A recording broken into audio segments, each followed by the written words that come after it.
tonight. Hail, lightning, and strong winds pummel parts of Saskatchewan. Premier Scott Moe says he'll go to China to talk tariffs on canola. And what's next for students at the University of Regina after their students' union is evicted from campus? This is CBC Saskatchewan News.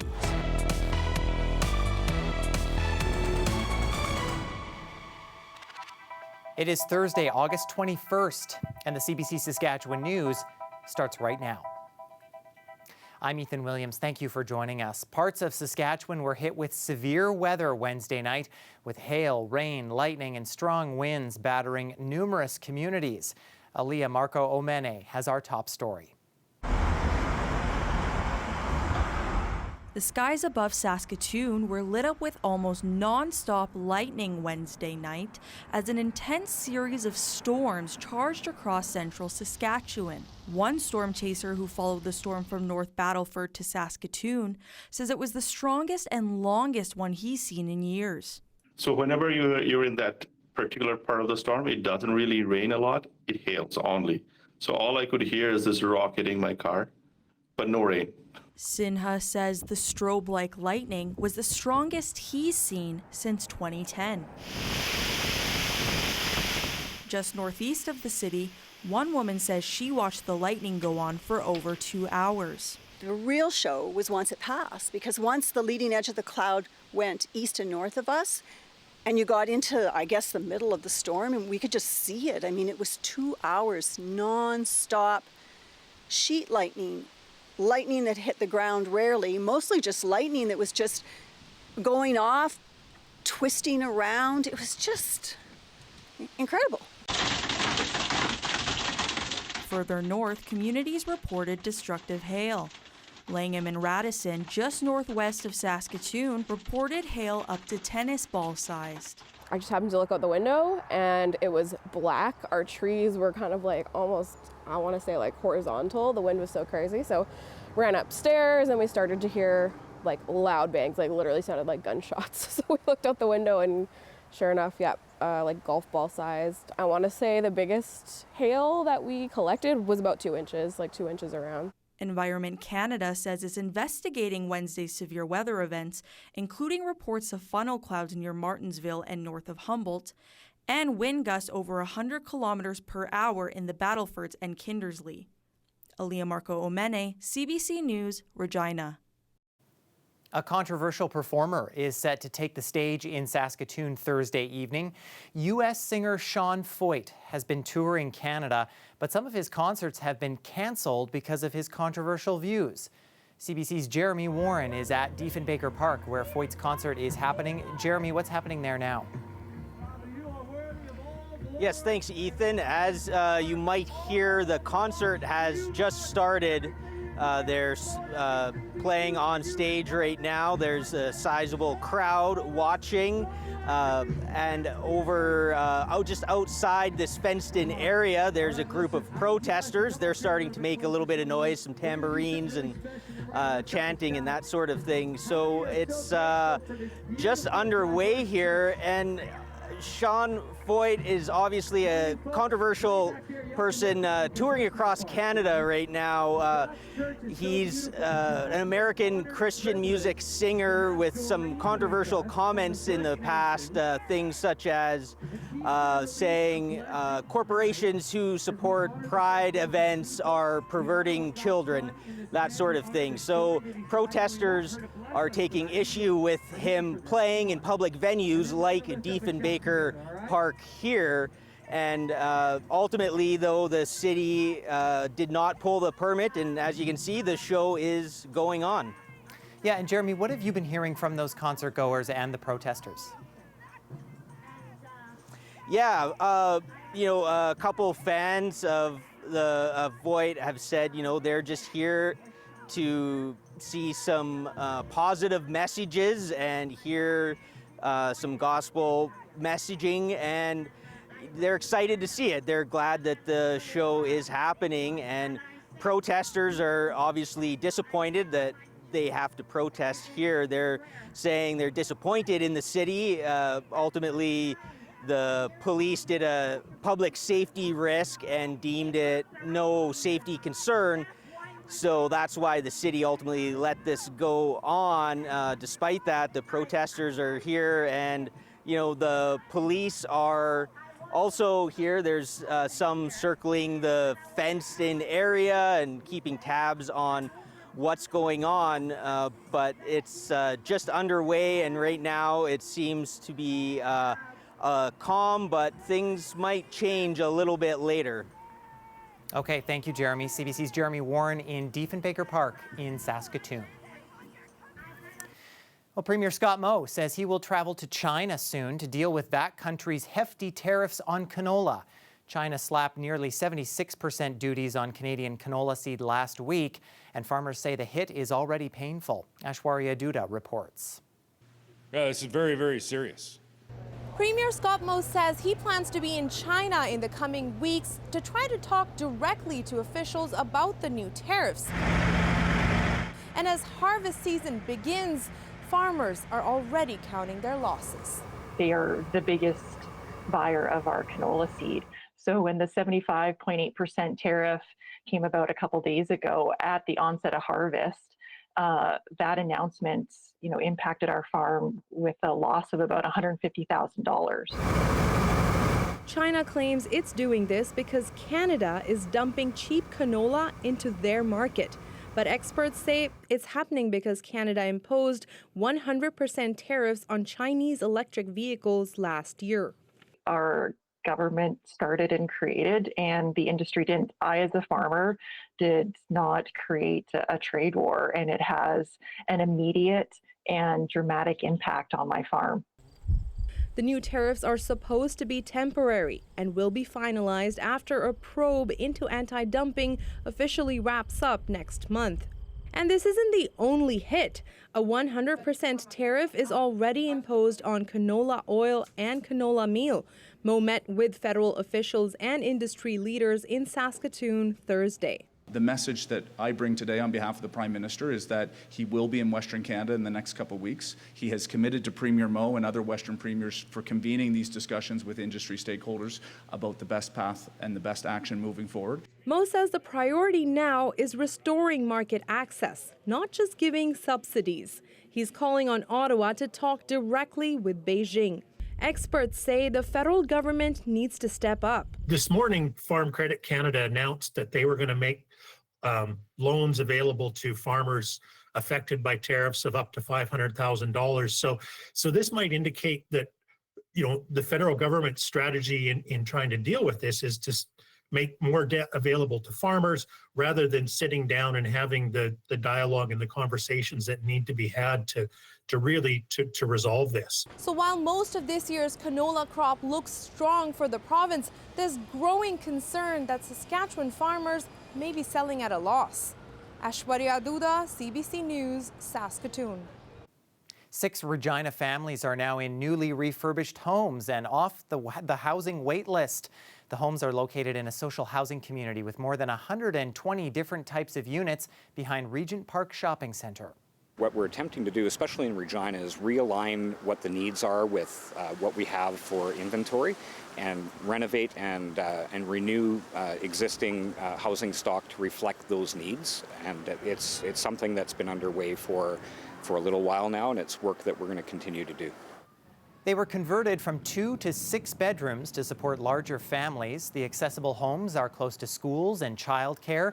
The upgrades cost just over $3 million. That money came from the federal and provincial governments as part of the National Housing Strategy.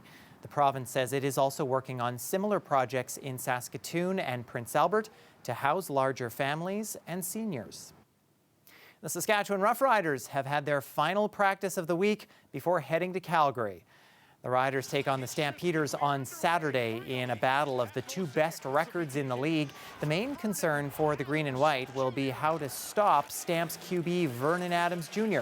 The All-Star had his way with the Riders back in Week 6, throwing for over 400 yards and 3 touchdowns. But the team says they are ready for him. He's standing in there and he's delivering the ball. Good timing. He's the spots where he's putting them, man, he's been on it. And then obviously, you know, we all know what he's able to do with his legs if need be. But he's one of the best quarterbacks in the league. So those are always tough. Finds a way to get out of things, you know, extend plays. That's all. We limit that. You know, we'll be able to execute. We'll get things thrown our way also, and then guys will get their sacks as well. Returner Mario Alford has been ruled out as he continues to work his way back from injury. He was limited in practice all week. Kickoff is set for 5 o'clock at McMahon Stadium on Saturday night. Well, a cooler and windier day across south and central Saskatchewan after all those storms we got Wednesday night. And it looks like we are in for some more quieter weather for the next little while. I'll have a look at your full forecast after the break. Stay with us.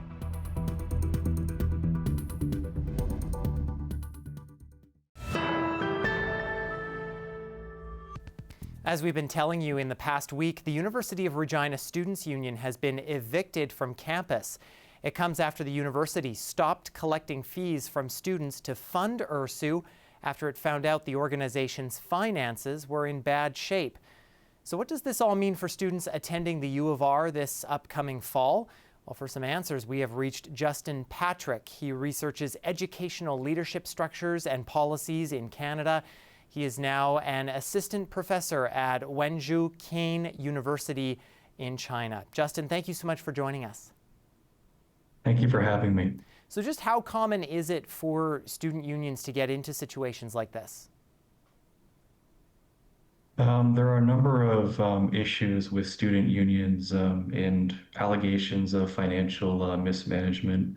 One notable case that I researched was at the University of Ottawa, and that occurred in the late 2010s.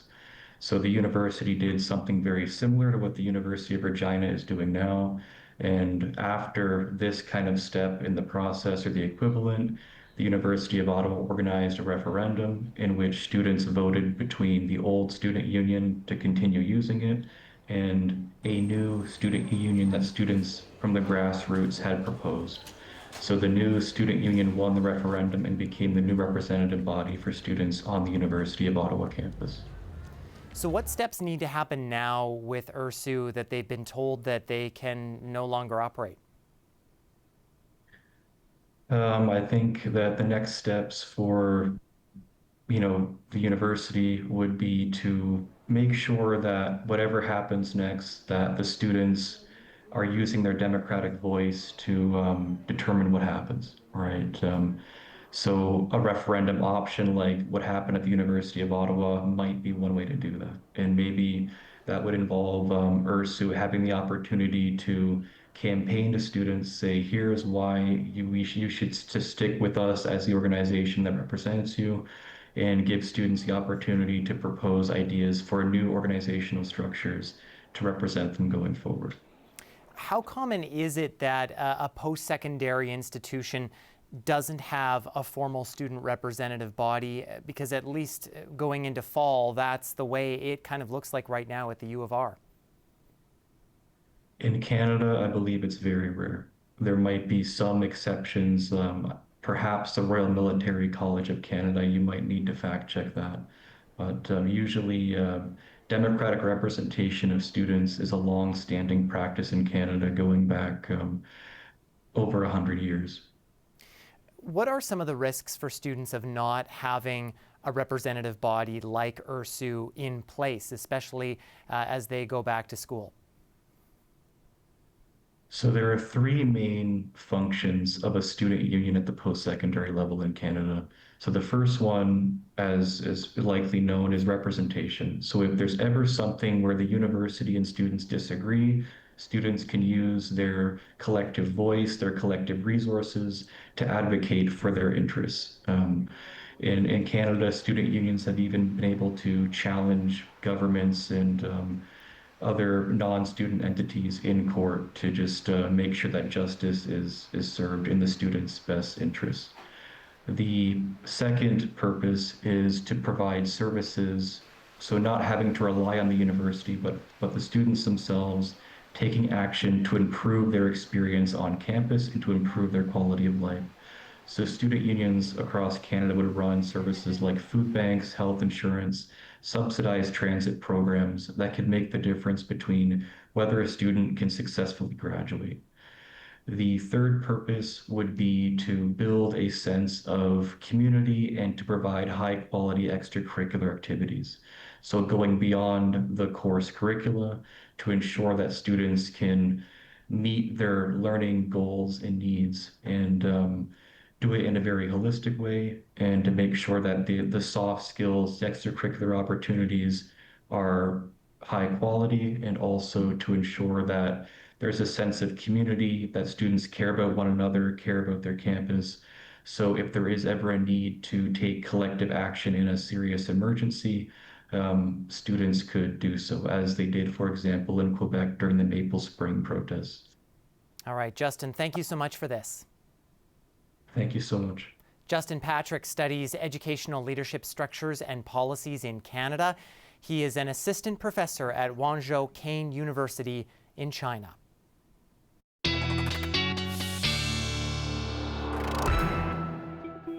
Well, this is sort of the calm after the storm, I guess you could say, for many places in Saskatchewan, as we saw the sunshine come out and a much more comfortable day, as you can see there in Regina as well. But no question, it's been a stormy 24 hours. Let's take a look at some of the highlights from the storm system moving through. And of course, you heard about some of these a little bit earlier, but near baseball-sized hail near Langham being reported. Radisson picking up 64 millimeters of rain in a very short amount of time.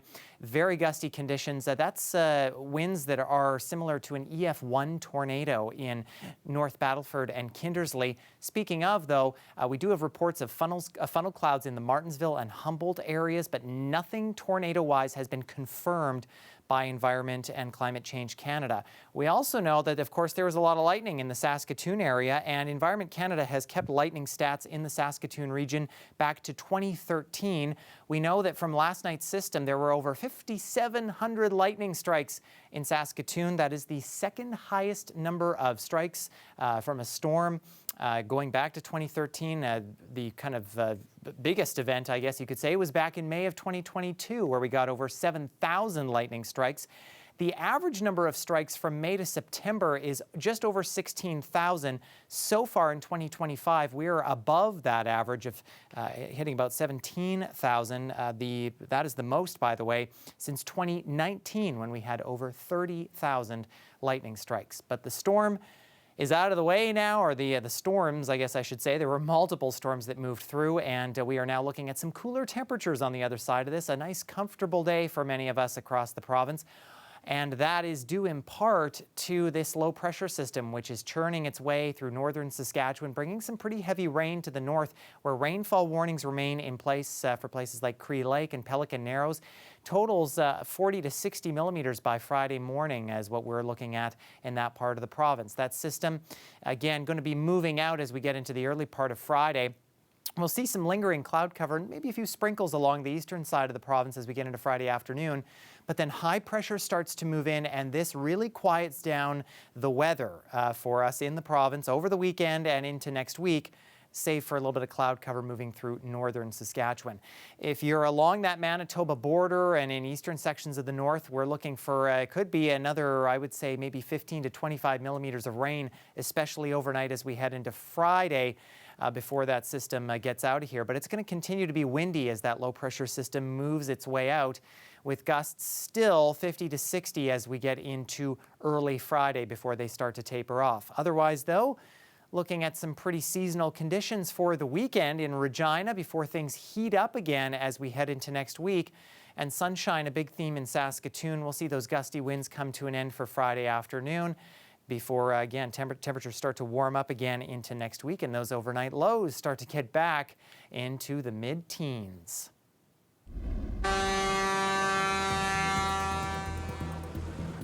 One of the biggest sailing events in the world is unfurling in Amsterdam this week. The 5-day festival is expected to draw more than 2 million visitors to the Dutch capital. The maritime event hosts vessels from all over the world, and this year's gathering coincides with Amsterdam's 750th anniversary.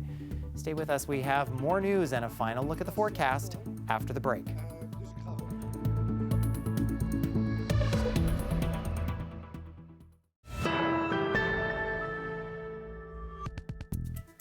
Team Saskatchewan grabbed gold and bronze medals in diving Wednesday at the Canada Summer Games, as well as a bronze in men's decathlon. Meanwhile, other teams have earned spots in the playoffs. Here's a recap of Day 13 in St. John's. After going undefeated in their first 3 preliminary round games, the women's baseball team dropped their match to Nova Scotia Thursday, losing 9-7. They finished with a 3-1 record, and they'll still get to play Ontario in the quarterfinal on Saturday. The men's softball team also lost their match against Nova Scotia 11-10. They dropped to 2-2. They still have games against Newfoundland, New Brunswick, BC, and Ontario in prelim play. The men's lacrosse team, however, have finished up their prelim play, and they are undefeated after winning their 4th game against hosts Newfoundland Thursday, shutting them out 7-0. That leaves Saskatchewan atop their pool leaderboard. They advanced to Friday afternoon's quarterfinal against BC. It was a tough loss for the men's volleyball team. They lost 3-2 to Team Quebec. They finished prelim play with a 2-1 record, good enough for second place of 4 teams in their pool. And the women's team, however, had a better day, winning 3-2 against Manitoba. They remain undefeated at the top of their pool, booking their ticket to the quarterfinals. But they'll have to wait for Friday's qualification match to find out who they will play.